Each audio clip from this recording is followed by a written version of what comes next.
To be continued. 3 little words that hold the secret to the next great story. 3 words that will thrill you, confound you, give life to new possibilities. Every variation of To Be Continued is a promise of adventure, a promise of excitement, a promise of unseen wonders and unexplored worlds. A promise that every issue you read makes you a part of a never-ending journey, and behind every page there will be an unopened door waiting for you. This story to be continued at your local comic book shop today. Visit comicshoplocator.com today.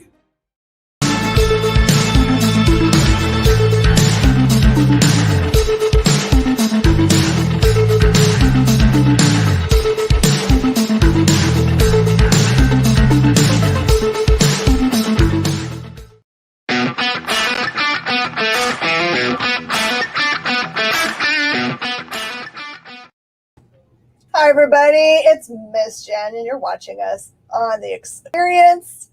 This is Talkin' Shop, where you find out about cool books that are coming out this week just in time to be able to tell your local comic shop, hey, I need this thing in my pull, or I'm going to be over in half an hour and pick this up. Pay attention, kiddos, because this is the first release book for a brand new company. But these guys aren't brand new themselves. They've been around for a while, but you haven't met them yet. So we're going to bring them on so you can talk to them. This is Bon and Andy from CX. Hey, everybody. Thanks for having us, Jen. Thank you guys for being ready and willing to hop in when we have chaos caused by COVID. No problem. Thanks, Jen. Everyone else is like going on the video. It says a specific person is going to be on. And we're like, nope.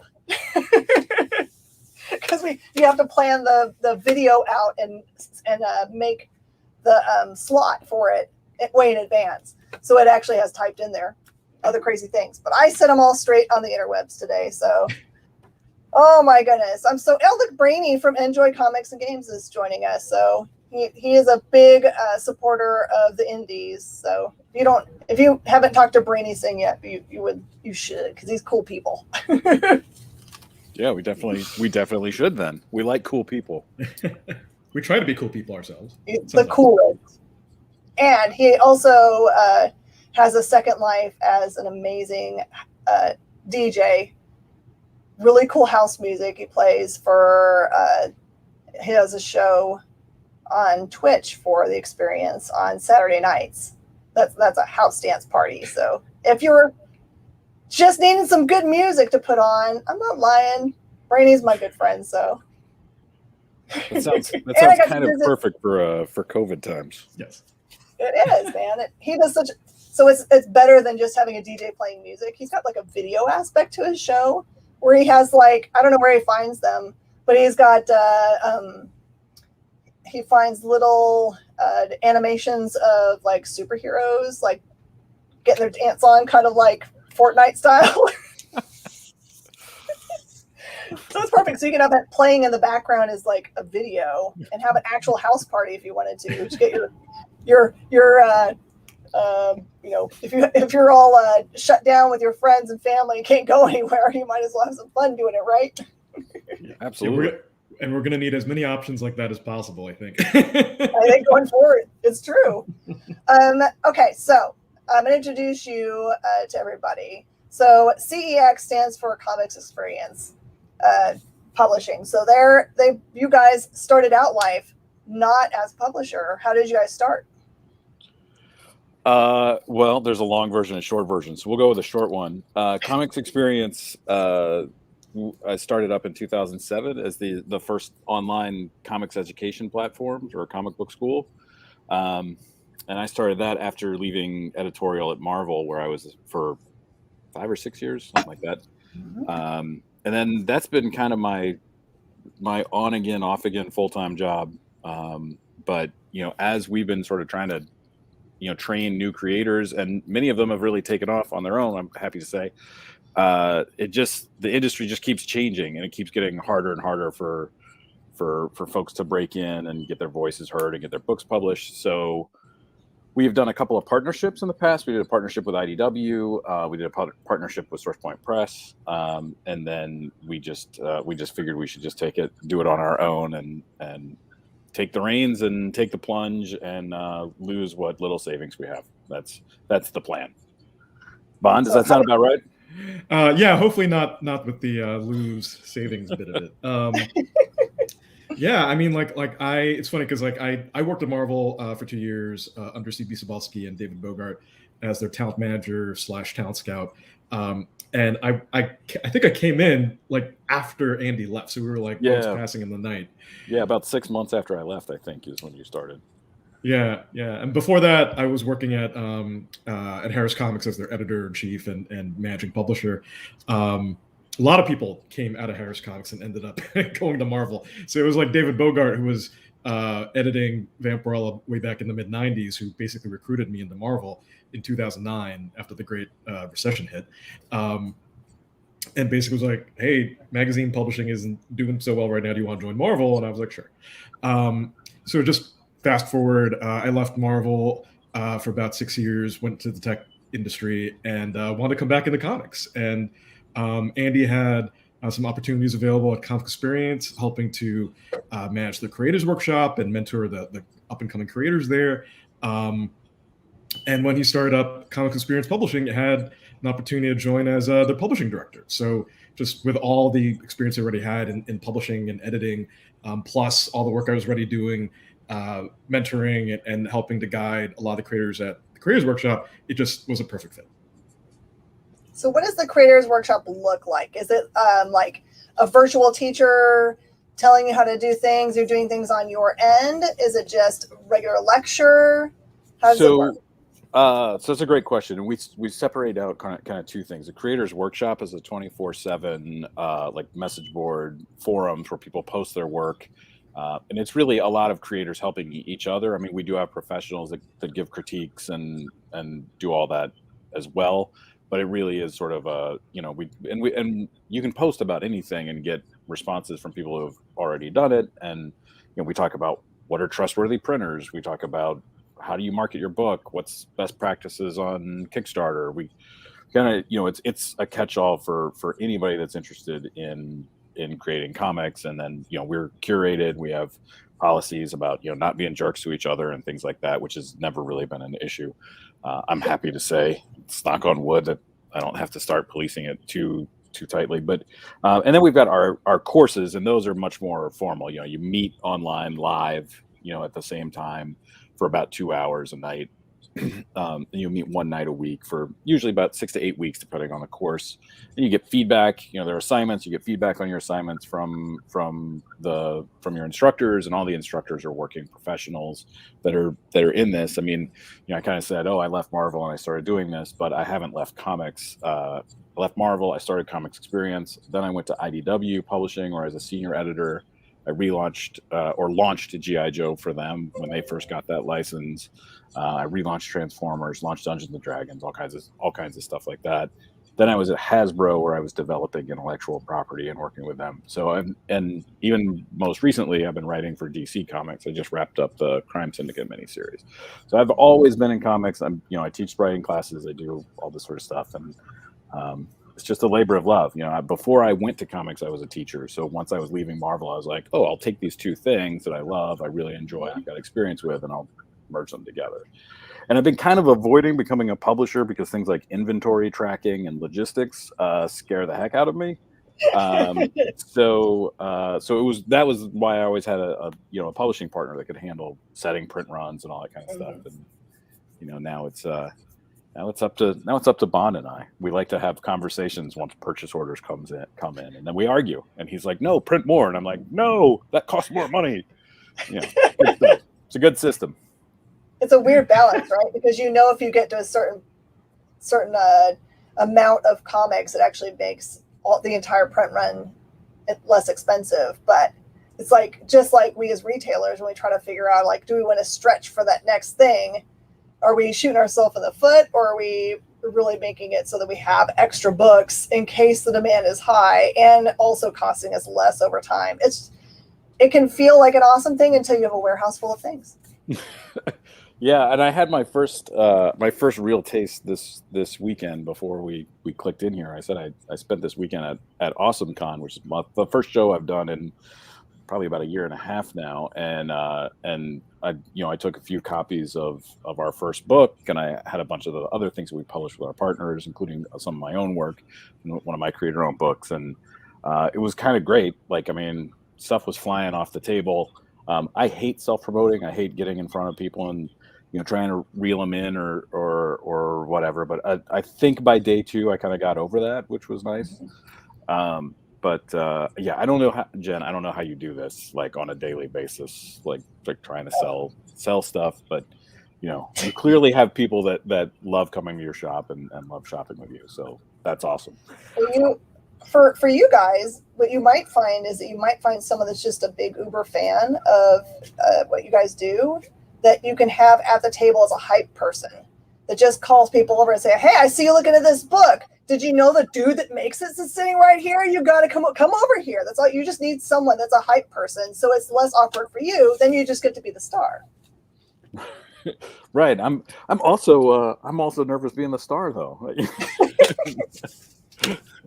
But I don't know. I guess somebody's got to do it, so it could be me if that needs to be. But yeah, it was actually really cool because I kind of went there knowing that selling at a table is not my jam.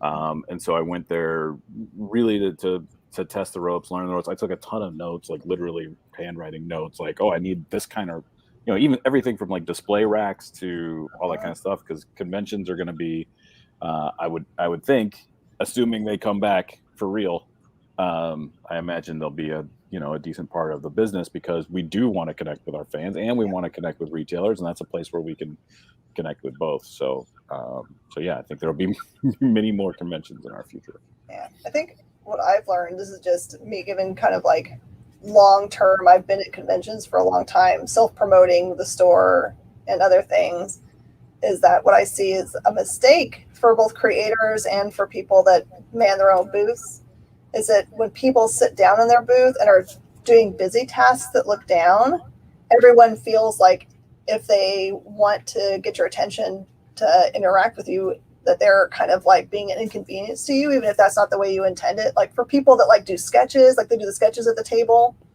Yeah. Like I almost never want to bother them because I'm like, oh man, they're probably way back. They got a million commissions and I'm just going to mess up their groove. And people that I see being very successful are ones that either stand up in their booth and just like for every person that walks by, like, yo, what's up? Or the person I see it doing the best, and the best person in the entire business, honestly, is this fellow named Henri Compen. I don't know if you've seen him before. He does a really cool book called Yishu Shin. He stands on the outside of his booth and he does a whole like martial arts thing, and he like just goes and pulls people over to his booth. He like full on engages. So it's like you got to find the happy ground in between, from being a hermit and not looking at people in the eye. Yeah, I did. I absolutely found that if I was standing, it was a lot. It's just you're more at eye level. I mean, that was a lot easier. You seem more approachable, and you can kind of call out. Everyone was required to wear masks at all times, and so that was new. For me at a show, and that's kind of interesting. It's a lot harder to read people. It was a lot harder to, as they walk by, to see. Are you looking at this? Are you interested or not? You couldn't see. Are you just smiling or frowning? Are you focusing? Right. Yeah. I can't see with my glasses, but if you only see someone's eyes, they kind of look like they're mad too, right? Yeah, they can. Yeah. We're all gonna have to master the art of smiling with our eyes. Yeah, that's right. Somehow. Oh my goodness. So, as part of your course curriculum, does it cover everything that people might want to do? Editing, inking, lettering? Yeah, we teach writing courses. We got like an intro to comics writing class, an intro to comics art class, like this with storytelling. We also have the illustration classes that'll help you with your anatomy, with perspective, and all that stuff too. But our fundamental classes on storytelling. We've got coloring taught by Chris Sotomayor, arts taught by Philip Sevi. I do a lot of the writing. Paul Aller does the writing. Fred Van Lente does some writing classes. And then we've got a lettering class. We do have an inking class. We don't offer that often because it's not actually super popular anymore. I think due to the advent of digital and what have you. So, and then I do have an editing class. We've got a Kickstarter class. We've got a lot of ancillary classes. We even have a law class, law for the comic book creator, which can be very helpful. So important. Because you don't want to get those contracts wrong, or more importantly, you don't want to not have a contract. That can get really muddy really fast. And it's shocking how many projects fall apart, not because the creative doesn't work or the creators don't work well together, but there's something wrong legally, or there's something, somebody's taking other work and they can't figure out how to, I say they as if this hasn't happened to me, and it absolutely has. I've gotten a lot better about it, about figuring these things out and seeing them coming down the road so I can head them off. But just making sure everybody's on the same page, everybody's comfortable with what they're getting, what their part is, and that they feel valued is huge. And it can be really difficult, especially in the case of, which is often the case, a writer that's paying an artist, and then hoping to recoup on the back end. They don't want to pay more than they have to. But if you kind of push somebody down too far on their rate, then they don't feel real good about it, or they prioritize other work. So it can be, we'll talk about all that kind of stuff and try and get people up and moving. But the key is just to, the key is to start. There's so much stuff that people they don't think about. Like, so much is done on, like, especially here in Texas, is done on a handshake. And for things that are as important as comic book, the ownership of characters and those kinds of things, we can see that in the past that those kind of things were very muddy, and that there's still even hurt feelings to this day, like in the case of Bill Finger, that it's right. Like, and now things are getting kind of crazy because there's stuff we could never have foreseen. It's like NFTs, no one could have looked forward in time and said you needed to have who has the digital rights of any single object going forward that you create. Is it the publisher or you? It's going to be, everyone's going to have to, they're going to definitely need to take your course to figure out. That's kind of like wading through the weeds, right? Yeah. And I will say this too, about specifically about the law class that we have, that Joe that teaches it, he is, because of his job, he works for a government agency. He actually can't take people on as a client, which is actually really good, because he's not sitting there like handing you his business card at the end. He's really, he is a true, he's written books on the subject of comic book law. He's really amazing. And his goal is just to give you as much so that when you need to talk to a lawyer, you don't have to pay for a whole lot of time to have them teach it to you and be paying their full, lawyer rate. And, you can streamline that process. So yeah, it really is amazing. But yeah, it's shocking. I started the courses when I was leaving Marvel because it took me a long time to break in, and I figured I wish there were courses, and so that's always been sort of the guiding light, is what are the courses that I would have wanted, to take when I was trying to get in, and would hopefully cut that distance down a little bit more to make it happen a little more quickly. Oh yeah. Bon, what does your everyday work week look like in regards to the publishing arm? Trying to keep everybody sane, I think is the short answer. It depends, but this is like obviously an interesting week because this is the debut of Stud and the Blood Blade in comic shops. And just it's cool thing. Yeah. And that edition, Jen, that you're holding up, just for the folks at home watching it, that's a special signature series edition. Unlike like a typical Remark, we like Andy and company had this great idea of actually having a designed cover with dedicated room and space for Perry and Jed to the creators, Perry Crow and Jed Dowdy, the creators of Stud, to sign it. So yeah, it's we're excited working with Perry and Jed, trying to figure out how can I get their faces in front of people on social media and other places this week. Just trying to get the word out that this book is that I think something like 3 to 4 years worth of their lives were put towards this book, and it's finally coming to shops. So I think this is a great moment for them, and just trying to trying to work with them to make sure that all the fans out there are aware of it, and that all their hard work can be celebrated. I want to say, if you are a true Texan, you have to buy Stud and the Bloodblade because he rides an armadillo. Spoiler alert. There's so many weird things in that book. That is so much fun. And Perry and Jed are like completely awesome creators to deal with and to be in a relationship like this with, because they're so enthusiastic about the book, about each other, about talking to fans. They're really two of the most like exciting creators to talk with, and so and that makes Bonds and my job a lot easier if they're out there and putting themselves out there, and they both are they're both big personalities and really fun and really wonderful people. So are these fully finished creator-owned things that you guys are doing, or are you see some in-house creativity happening, or you guys prefer finished things coming to you? So, well, Bond, do you want to take a stab at that one? I feel like I've been talking a lot. No, I mean, like we prefer finished work. First of all, because then retailers and readers can be assured that they're not going to start reading something that then gets abandoned halfway.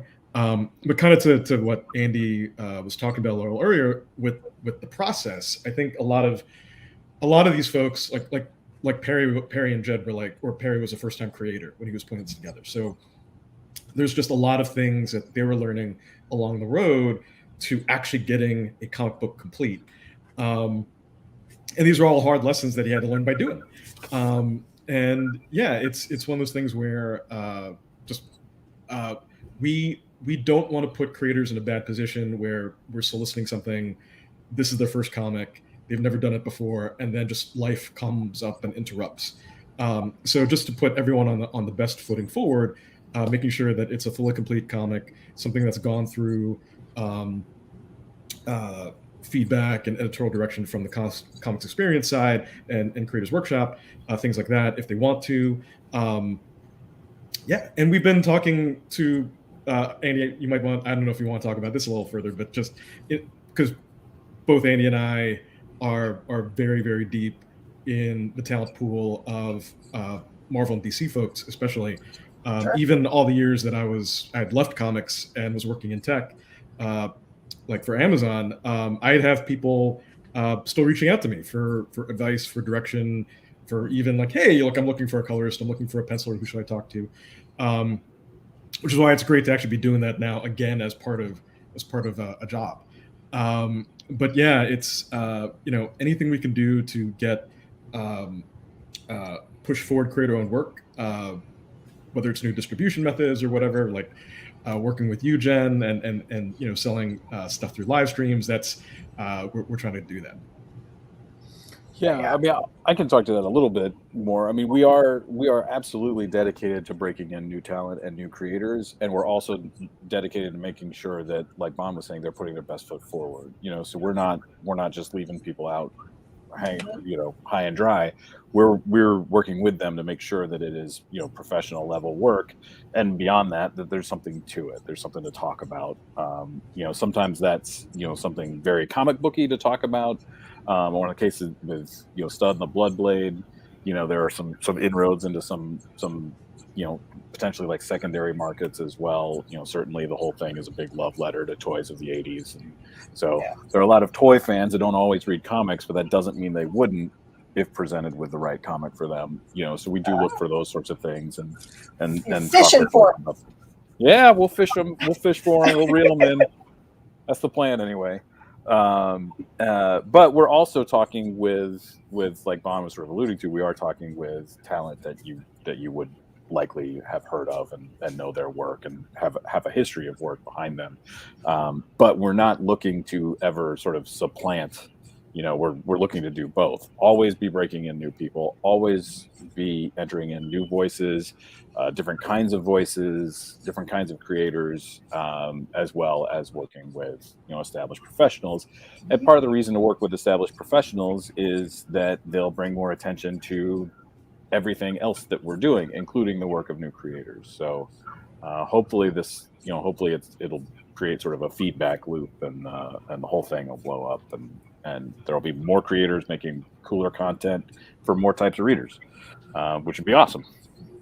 Yeah, I there's nothing that makes me happier, honestly, than when I find a creator-owned project and, kind of take a chance on it for the rack, and then see that it's really great work for myself, and then I'll start, bragging on the work with other small press. And sometimes those small press people say, you're right, and they'll pick up those people. And so those people get their first, real chance at being in front of a larger audience.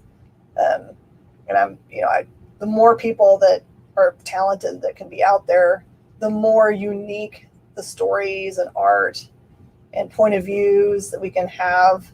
And we'll never have a stale market, because just when you think everything's been written about or drawn about under the sun, you crack open a book and you're like, nope, we haven't even begun to see everything. It's such a big world. Yeah, it's really awesome when you get a new comic that you didn't expect, that sort of just opens you up to something completely new. I mean, I can count probably on one hand how many like single works have just like kind of blown the doors off my brain. And sometimes it's not even that, specifically they were artistically doing something different. Like an example of that is, I remember when Dark Horse did their first Alien series back in like 1988 or something like that.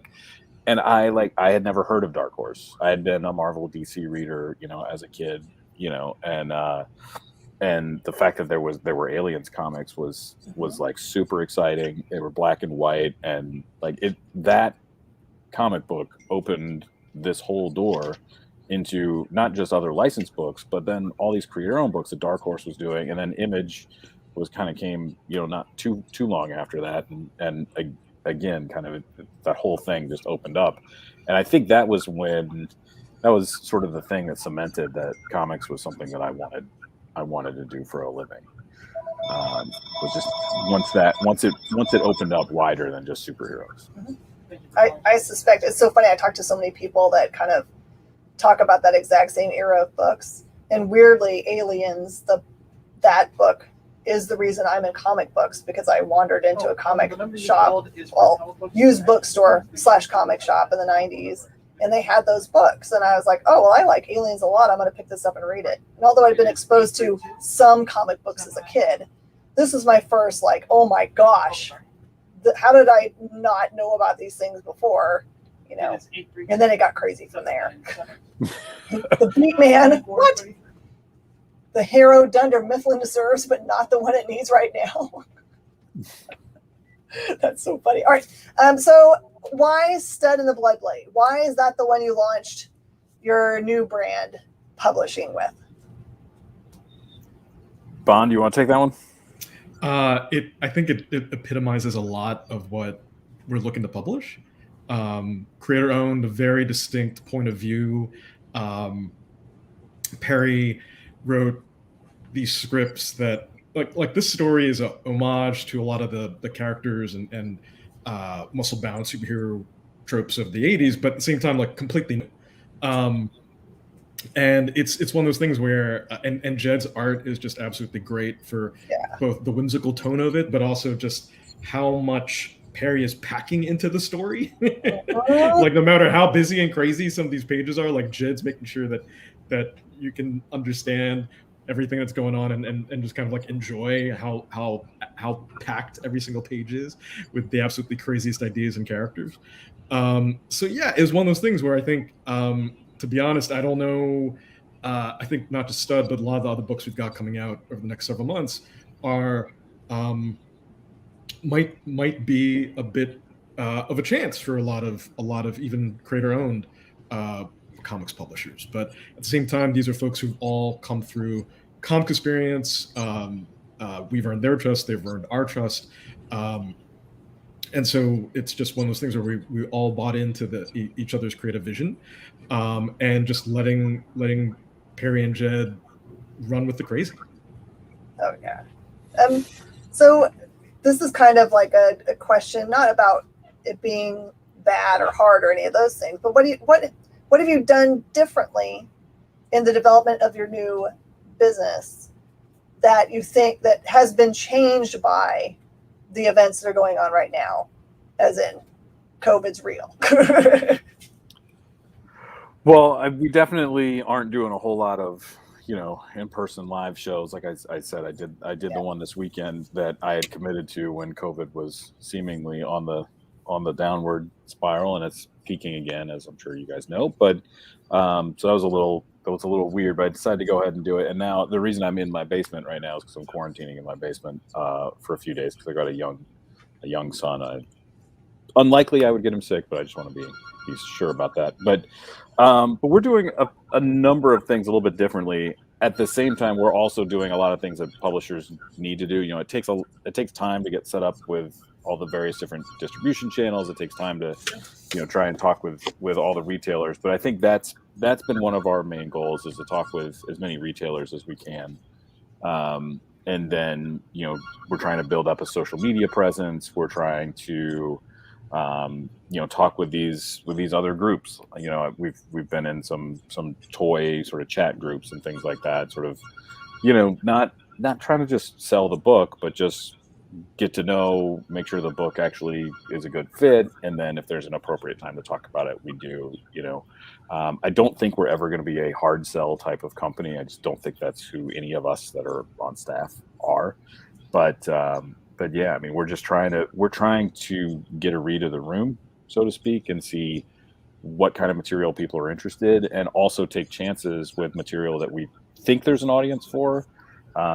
And then for us, we talk a lot with our creators about this. For us, a lot of it is trying to make sure that we find those audiences, those secondary audiences. I mean, obviously the core comic market is going to be our primary audience, I think, probably for a long time to come, at the very least, if not always. But the other thing that we do that's different is, and I've worked at several publishers, and I have certainly worked with several other publishers, and I've seen that where kind of once you sign that contract and you hand your comic files over, they're like, great, thanks, and they put it in a catalog, and then they never speak of it again. Whereas we really don't do that. We work really hard with the creators, because part of what we're doing is trying to help promote the creators just as much as the books.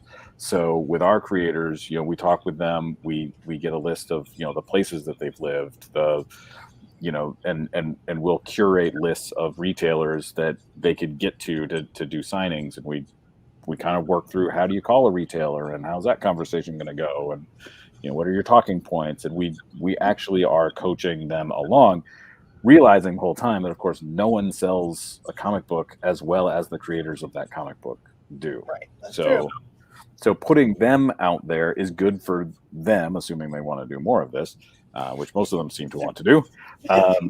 So we're trying to really push them forward. At the same time, we have a brand of our own that we need to get out there, and that will happen. If that takes a little bit longer because we're pushing creators and helping them earn a fan base, that's okay. That's a chance I'm willing to take. So Max Comics had a question, so I can answer a little bit of it. We are talking to, primarily as their function as comic publishers. This is a company called CEX, or Comics Experience. Their first book, Stud and the Bloodblade, as a standalone publisher, is coming out this Wednesday. You can find it at your local comic shop. But they have done many books under the banner of other comic book companies. So you've probably seen their little logo. Comics Experience looks like a little, almost like a thought bubble or comment bubble on the front of some awesome books that are out there. So they've done their stuff. But individually, Andy and Bon have also worked in the comic book industry for a long time, for Marvel and other companies. So they are both creators and publishers. Has either of you been a retailer? Because that was also on the list of, are you one of those? I have not, but Bon almost was. I have not. Explain. No, well, I won't put it that far. I'll say that before the pandemic hit, I was actually talking to a store here in Philadelphia about potentially investing. But kind of to what you were just, your question, Jen, one of the things that has definitely changed is what you're doing. For sure. with the live streaming, Comic Book Shopping Network, with the experience. And I think even a year and a half ago, it would not have been considered a mainstream distribution channel to sell over a live stream. And you and Jesse and company, Jesse James and company, have just made this a real acceptable, if anything, preferred distribution channel for some places. I mean, like our books, whether it's Stud or some of the other books we've got coming out, like Howling Snow and Space Core and Final Order Cutoff is coming up for Charlie Spot. These are all very very specific in their audiences and their creative point of view. And I think we all understand that in the direct market that's so dominated by Marvel and DC, there are going to be challenges with them finding the audience. But when someone like you is actually vouching for these books, not just us, but like any independent comic creator, I think that goes a long way, especially with your community. So yeah, I mean, that's a big thing that I'm both really grateful for and happy about to see it that has come about in the time of COVID. I think it helps a lot also for even like these kinds of interactions, because there's so many people that that if their only interaction with a comic book or a comic book company is the face of the book on the rack, it's okay. I mean, you've made a flashy cover and it looks cool and the content is nice, but often the getting to know the personalities behind the companies, the publisher, if you understand that they're like, okay, they love comic books, they're creating comic books even, and they're also making a way for people to learn how to create their own comic books and, being great for the community. Well, then I've got a more personal connection with the books that you make. It's not just that I like Stud and the Bloodblade, but that I like the people that produce it and the fact that they're raising up people that have a dream of making and creating their own thing. So it makes a big difference to me. And when I also partake in watching live shows and watching live interviews, and that is a lot what I feel like I do it for, because I need a personal connection, especially now. We're kind of cut off so much from, we would normally go to a convention and walk from booth to booth and kind of hear everybody's, pitch for the book. We're cut off from a lot of that. And I just found that this is, if all things being equal, if you can't travel to a comic book store or can't travel to a convention, that this is the next best thing is to be able to still have those interactions. That's, through a little screen, but it still gets you what you need, which is a personal connection and information that you need about what's the next thing that you can love and want to, collect every bit of. Yeah, it's even back when I was at Marvel, I would tell people, look, you don't need to go to a convention. You don't need to buy a $1,000 plane ticket to fly halfway across the world to get a portfolio review and break into comics. There are all these online ways of doing it, and especially in the last 18 months, I think that's become more and more embraced. So, one of the things that Andy, I don't know if we were ready to start talking about like open submissions or our process, but yeah, it's we're gonna open up submissions to our comics experience students and partners in September, and it's one of those things where, again, you don't need to fly anywhere and meet us in person. We are a wholly online community as it is. And building that trust through those online channels. So being able to accept and manage submissions and meet people through online channels is just an extension of that. You know what's so funny? And this is probably, you guys have probably experienced that, maybe Andy more recently, that if you have a lot of interactions, even via, interviews or just, direct messaging or being friends on Facebook or other social media, is that when you actually get to see each other at conventions or wherever else, it's like you already know each other, really. It's like, did you have anyone walk up and just like start talking to you like they knew you? It's kind of cool. Yes. Yeah. And also too, I went to AwesomeCon and I was going because they had asked me to do several panels. So I did a panel on breaking into comics, I did a panel on writing, a panel on art, a panel on diversity and which, yeah, I'm about the whitest guy on earth, and I was the moderator on the panel of diversity. But they at the last minute they had decided to kind of elevate me, I think, to a guest, and they asked me if I wanted a table, and they gave me a corner table, which was great. It was awesome. But I didn't actually need a corner table. I would have been fine with one 6-foot one 6-foot table. I didn't have enough product to bring with me. And so I called up a friend of mine that I have completely met and know from online. He and I have met in person once before, but I just called him up and said, I know you've got a couple of books that you've done, creator owned, and they're great. Do you want to come down and share this table? And that wouldn't have happened without these online interactions and getting to know people this way. So it's been, I'm still, even though I've been doing this so long, still not super comfortable, on Twitter and on Facebook and all that sort of stuff. But my community is much, much wider because of the internet and because of the workshop and because of Twitter and Facebook. And it is pretty great. So what do you foresee as being your regular publishing schedule? Do you guys envision it, or do you have a goal for having a bunch of things coming out at a time? Are you going to try to stick to just a few titles at a time and work through those? What do you guys envision? Yeah, I think right now we're doing about one new number one per month.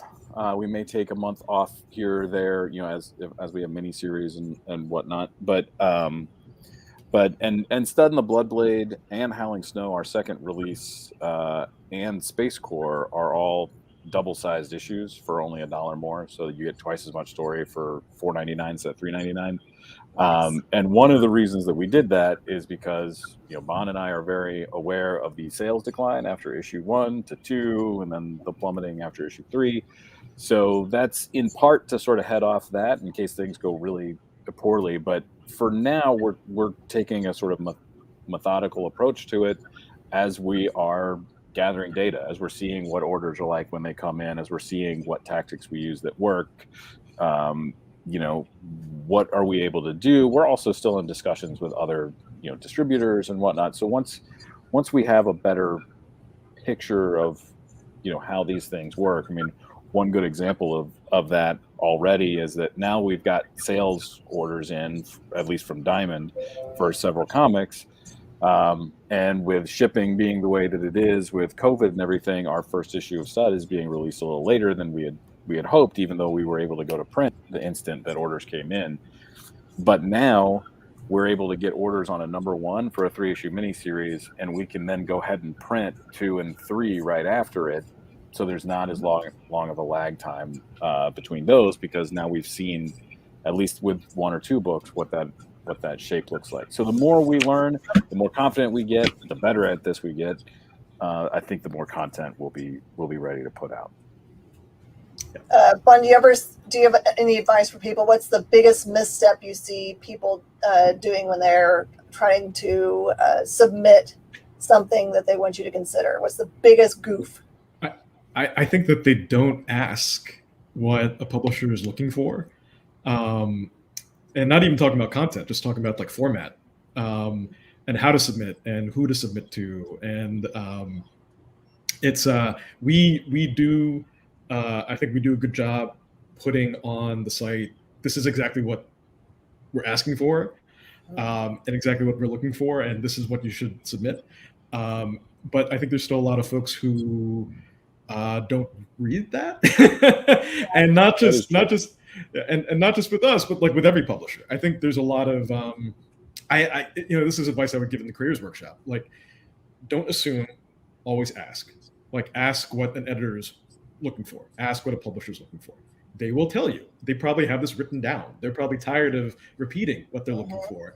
I wrote some years ago, I wrote this long article about that basically is now like a blog post on my personal site about like, this is how you should construct your portfolio, because I just got tired of people asking me and then also like submitting the wrong thing or submitting it in a way that's not really reviewable. And I'm like, here, look, this is like what I would ask for back in Marvel. This is still what I would ask for like today. And I think like, instead of instead of guessing, we're actually giving you the answer. So most publishers worth their salt have given folks the answer, whether on hopefully on their own websites, but a lot of times in their social media. The answers are there, so don't assume. Just ask. Look for the answers. I follow a lot of publishers, and just trying to think. I think it's Matt Hawkins. I see a lot make posts on Facebook. Did you even read our submission rules on our website? Yeah. I subscribe to Matt's or in Top Cow's Talent Search Facebook group, ostensibly to do my own scouting, but also like I'll see these posts where people are like, "Hey, is this okay? Is this okay?" And it's like, this is not okay. like Matt took the time to write out explicitly what he wants and when to post and when to submit, and you obviously did not read it. It's like, and that does not give a publisher a real great impression of what it's going to be like to work with you, right? Mm-hmm. You know, because when it comes down to it, if you can't follow the directions on submitting a pitch packet or what have you, then when I tell you your files need to be at exactly this trim size with this much bleed, with this much DPI, they have to be CMYK, they have to be, you know, all of those things that they have to be that get really, really specific, that can be a nightmare with, you know, going through that over and over and over again. If you're dealing with somebody that isn't really interested in the details, that can be tough. And hey, before you start talking, Bon, because I see you're ready to talk, I have to leave. I have to strap on my mask and take the vaccinated one off to soccer practice. I apologize, I can't stay for the full time. But thank you very much for having us on here. I'd love to come back at another appropriate time if you'll have me, and we can chat about all kinds of stuff, especially aliens. Perfect. All right. Yes. All right. Thanks a lot, Jen. Andy. Talk to you soon. Thanks, Andy. Bye. All right, Bon, you had something you were going down for. What is it? Well, I was just going to say, like, today is a Visible Women Day on Twitter, and kind of along the lines of your question, like Kelly Sue and MilkFed are very specific about how they want people to format their tweets, and they're not asking this because they're trying to be difficult. It's that they take that information, they put it into a spreadsheet. You know, people apply to get access to the spreadsheet. But yeah, it's one of those things where I think it's I've you know, at this point been in comics for 2021 for like almost like 22 years or something, and that is the one kind of consistent thing that I've seen where just there's a lot of folks who don't they're not reading the instructions, and it's not there to make their lives difficult. If anything, it's there to make their lives easier, and make it. And the ones who you know, when I was breaking folks in at Marvel, me and the editors, the folks who had the smoothest ride were the ones who listened and delivered exactly what we were asking for, like no questions asked. If we needed any kind of changes or revisions or wanted to see something like a different look to their art style, no questions asked, they delivered. And that spoke not just to their talent, but to their professionalism. That, you know, because that's going to happen if someone's working for a Marvel on a full-time basis, or even if someone's like working on a creator-owned book, but they're working with their collaborator, like on a daily basis, it's going to be these series of conversations and trade-offs. Like no one ever gets exactly what they want in comics. It's all about that give and take that hopefully produces something greater than the sum of its parts, which I think has happened in all the books that we're publishing. Like somehow writer X and creator Y, artist Y have come together and have produced something greater than they could on their own. And that really only happens, again, with just being able to listen and being able to have those conversations. So you've got some folks in the chat who are interested in getting in contact with you, but JD has given them cool links to where they can find you on your website. So does anyone have any questions, some specific questions that they can ask Bon, or where this is an open format interview? I promise I'm not ignoring you. I'm waiting for non-interrupting part where I can ask those questions. But I also go on rabbit trails and I don't want to stop because they're really cool. So. Oh no, Yeah. me too. Me too. If I just start going down like a rabbit hole, please pull me out. It's like, So are you guys slated to go to New York? I live in Philadelphia, so I'm a very short bus ride away. It's funny, like I could literally hop on a megabus that picks up at the Liberty Bell, and it drops off right at the Javits Center. At the Javits? Oh, like so right that's what I knew. You're saying I need to fly to Philly instead and take the bus with you guys. I am not even kidding. Well, I mean, so this is what's funny. Like back when I was working in tech and I was leaving Amazon and I was looking at some other jobs, I thought about actually commuting from Philadelphia to New York because it really was like this really easy bus ride. I shouldn't say easy, but I mean, like I used to live in New York, and when I'd be traveling, to the Marvel office from Brooklyn into where the Marvel office was at that time, right around Radio City Music Hall, if the train's delayed, sometimes that took an hour or 90 minutes. So sometimes like the bus ride from Philadelphia to New York, especially with the express lanes, was like faster than taking the train from Brooklyn to Times Square. I understand these problems. In Houston, it's kind of the same. Like we live in a far north suburb, and if you lived in the city, sometimes it's the same amount of time. But yeah, I want to go to New York Comic Con. Have absolutely no issue with any of the announcements that they made. Protocols. The protocols, like all those protocols anyway, are in line with city protocols. Yeah, well, it's also the only way that they're going to guarantee that any of the professionals are going to be able to go. Like if they're going to have like some actors and actresses and high end creators, those people are going to want to have those things in place to feel safe. So they don't have those things in place, and there's not going to be a con. So you guys just suck it up. Not you guys, but in general.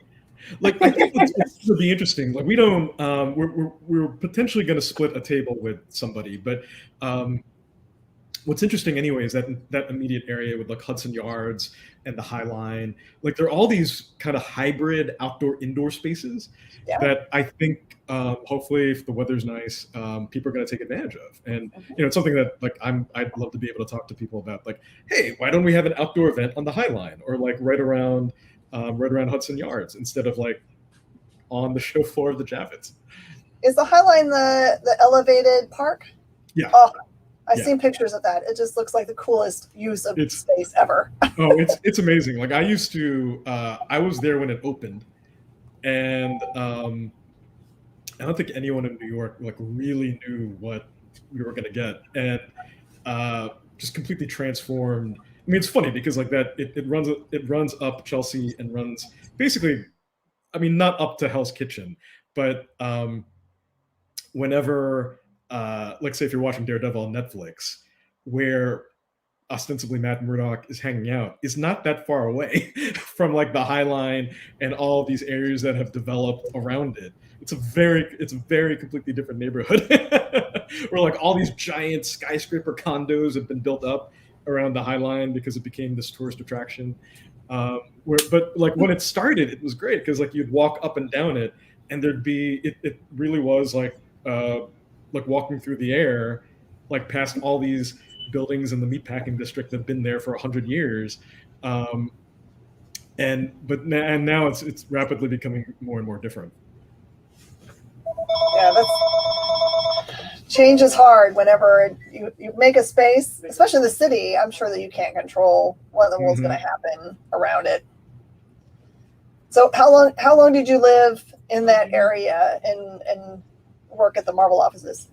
Worked at Marvel for a little over 2 years. In total, lived in New York for about 11 years. Most of it, I was editor and managing publisher for Harris Comics, producers of Vampirella. I think one of the last things I did was because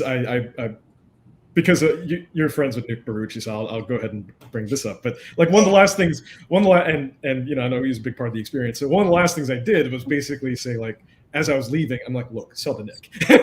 Like, let's just because they've known, and the folks at Harris Comics have known Nick forever. Yeah. but it was one of those things where like just as I was leaving, I was like, folks, this is time. Like we should just start having this conversation. And like I didn't really need to push that conversation, but I was like, let's have that conversation. You guys go have that conversation. So yeah, Vampirell's in good hands now with Nick and good folks at Dynamite. Wouldn't have it any other way.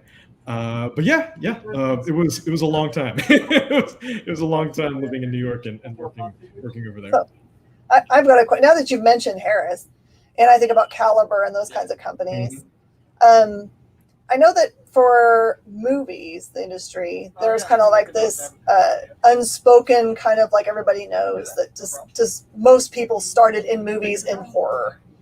Do you think that also is a commonality for comic books? Do you think a lot of people start in horror? I think the short answer is yes. Like honestly, you look at the like two of the people running Marvel right now are Joe Quesada and David Bogart. And David started as an editor at Harris Comics. He hired Joe Quesada as a cover and interior artist for Vengeance of Vampirella back in the mid-90s. Joe never forgot what it was like working with him and hired him to first be managing editor and then VP, SVP, on it goes when he took over at Marvel. And I think a lot of it is that, especially folks who do horror comics, and I'm thinking about everyone from like Source Point to whoever, you have to be really scrappy, and like there's all these comic book fans out there who want good horror, and you have to figure out new ways to reach them, pushing aside all the other noise from the superhero contingent. So you got to learn like a lot about publishing, marketing, distribution, working with retailers. What's the art styles and creators that these folks are looking for?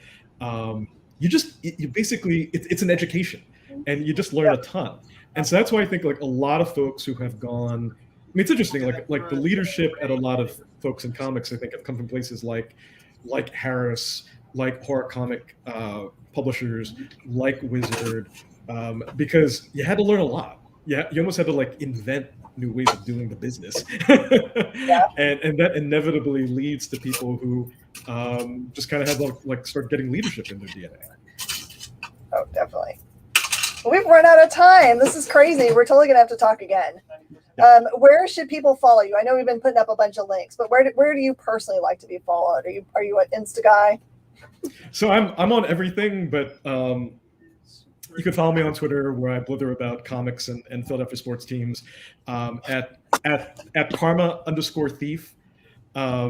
This is 35. You're good. And I actually don't know Andy's handle off the top of my head. Let's just make one up. aliensjunkie.com at Gmail.